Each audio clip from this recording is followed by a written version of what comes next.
N'oubliez jamais que ce projet de loi n'est que la première étape d'un plan de révolution sexuelle. C'est dans la foulée cette procréation médicalement assistée. Après-demain, la gestation pour autrui.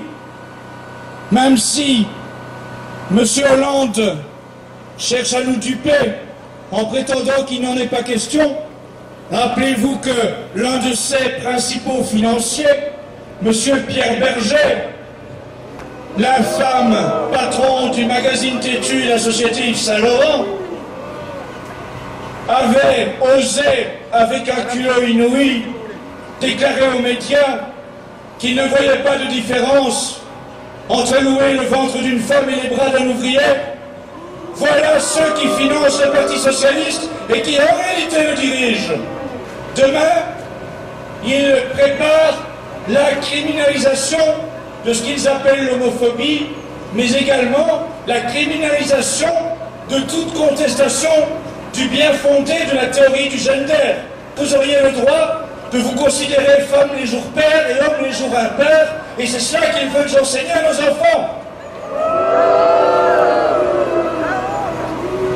Eh bien oui, le simple fait de contester la théorie du gender, le projet est sur la table du Parti Socialiste, ils veulent le criminaliser. Ils veulent aussi préparer une réforme prochaine pour imposer un renforcement de l'enseignement de l'homosexualité et de la théorie du gender dans les écoles. Allez-vous laisser faire cela? Ils veulent aussi imposer des formations obligatoires pour les enseignants, pour le personnel médical, pour les magistrats, afin de leur préparer l'esprit à être accueillants aux idées homosexuelles. Cela, ils veulent le faire voter avant la fin de l'année 2014. Allez-vous laisser faire cela? Hollande, démission, oui. Hollande, démission. Hollande, démission. Hollande, démission. Hollande, démission. Hollande, démission. Hollande, démission. Hollande, démission. Hollande, démission.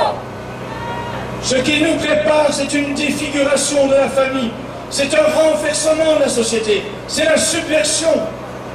La révolution, aujourd'hui, elle est dans ces assemblées. La révolution, aujourd'hui, elle siège à l'Élysée, elle siège à Matignon, elle siège à l'Assemblée nationale, elle siège au Sénat. Et nous sommes quoi? Nous sommes la contre-révolution, le contraire de la révolution.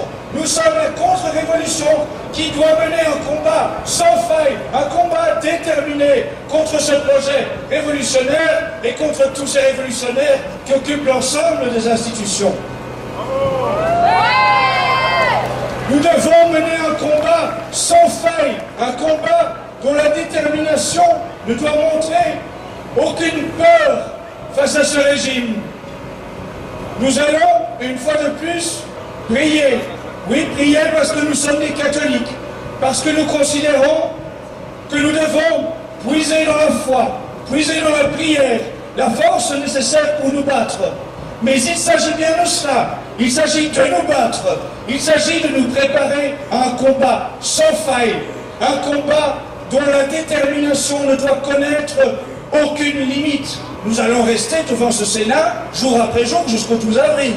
Mais après ce 12 avril, notre combat ne s'arrête pas. Harceler les ministres, harceler les parlementaires, députés et sénateurs, il faut, oui, qu'ils ne puissent plus se déplacer nulle part sans être accueillis, chahutés, contestés, accueillis par ce vent de colère qui doit souffler jusque dans la nuque de chaque parlementaire. Nous devons avoir cette ferme volonté d'ouvrir les yeux à nos contemporains, à nos concitoyens, de leur faire savoir que la solution, elle n'est ni dans les députés parlementaires, sénateurs du PS, ni ceux dans l'UMP. Elle est dans le pays réel. Et vous êtes les ambassadeurs de ce pays réel. Et c'est ce pays réel à qui nous devons donner de plus en plus la possibilité de s'exprimer, la possibilité d'enfoncer les portes des médias et de leur faire entendre la voix de la France réelle. C'est ce pays réel qui doit s'exprimer. France, jeunesse, chrétienté! France, jeunesse, chrétienté! France, jeunesse, chrétienté! France, jeunesse, chrétienté! France, jeunesse, chrétienté! La famille, c'est un papa, la famille, c'est une maman. La famille, c'est un papa, la famille, c'est une maman. La famille, c'est un papa, la famille, c'est une maman. Hollande, démission! Hollande, démission! Hollande, démission! Hollande, démission!